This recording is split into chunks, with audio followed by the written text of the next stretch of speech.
Hi, in this video we got a great money-saving tip for you.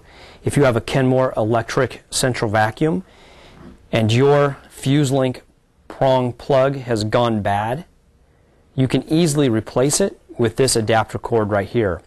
It fits both the proprietary Kenmore inlets and also the standard inlets. The fuse prong plug simply pulls out of the hose. You can take part number 320 adapter cord, put it in its place.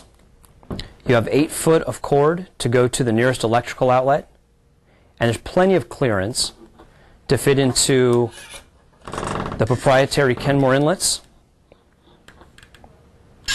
And also, your hose may not look exactly like this. It may be a little bit shorter and wider to fit into the standard size inlets, but there's also plenty of room for that cord to clear that as well.